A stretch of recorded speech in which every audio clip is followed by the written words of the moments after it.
మరి చేతిలో ఉన్న డబ్బును తీసుకెళ్లి అదేవిధంగా బ్యాంకు నుంచి కొంత లోన్ అమౌంట్ తీసుకెళ్లి మరి ఇంకొక ఇల్లు కట్టి దాని మీద వచ్చే రెంట్ ని మరి లోన్ గా కన్వర్ట్ చేసుకుని మరి ఈఎంఐ గా పూర్తి చేసి మరి ఆ ఇంటిని సొంతం చేసుకోవడం అనేది అది కరెక్ట్ ప్రొసీజర్ అంటారా? సో ఆ విధంగా చేయడం కరెక్టేనా?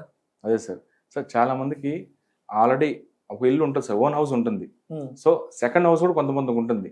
సో మూడోది కూడా ఒక ఇల్లు కొని మనకి ఎలాగో లోన్ ఎలిజిబిలిటీ ఉంది కదా, లోన్ తీసుకొని ఆ వచ్చే రెంట్ ఏదో ఈఎంఐకి అడ్జస్ట్ చేసేసి ఎలాగోలా మనకు పే చేసేస్తే సో అక్కడ మనకు అసెట్ అనేది మనకు మిగిలిపోతుంది కదా అని అట్లా అనుకుంటూ ఉంటారు. అది జనరల్ సార్ జనరల్గా.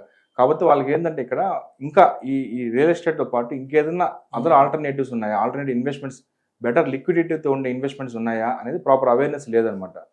సో ఇక్కడ ఈ రోజు మనకు ఒక కేస్ స్టడీ ద్వారా సో ఇప్పుడు ఇట్లా ఈ రెంటల్ ఇన్కమ్ ద్వారా అంటే ఆల్రెడీ ఒక ఇంటి ఉండి మళ్ళీ ఇంకొక హౌస్ కొని లోన్తో కొని ఆ వచ్చే రెంట్ ఇన్కమ్ అడ్జస్ట్ చేసుకొని అది బెటర్ అంటారా, ఇంకేదైనా ఆల్టర్నేటివ్ ఇన్వెస్ట్మెంట్ లేదా మ్యూచువల్ ఫండ్స్తో కంపారిజన్ చేసి చూద్దాం ఏది మనకి బెటర్గా ఉంటుంది అనేది, just for the purpose of awareness అనమాట.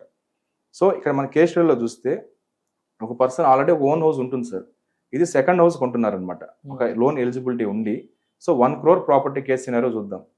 సో ఏదైతే మనకి రెంటల్ ఇన్కమ్ వస్తుంటుంది ప్లస్ ఫ్యూచర్లో అసెట్ అప్రిషియేషన్ అవుతుందని చెప్పి వాళ్ళు ఏదైతే సెకండ్ హౌస్ ఇక్కడ 1 crore కొంటున్నారో వాళ్ళు ఇనిషియల్గా డౌన్ పేమెంట్ అనేది చేయాల్సి వస్తుంది అట్లీస్ట్ 20%. అంటే 1 crore హౌస్ ప్రాపర్టీ కాబట్టి ఒక 20 lakhs డౌన్ పేమెంట్ కట్టారు అనుకుందాం. సో ఇక బ్యాలెన్స్ 8 lakhs అనేది స్టాంప్ డ్యూటీ ఛార్జెస్ అని చెప్పి ఇంటీరియర్ డెకరేషన్ అని చెప్పి ఒక 8 lakhs కూడా అవుట్ ఫ్లో అనేది జరుగుతుంది సార్.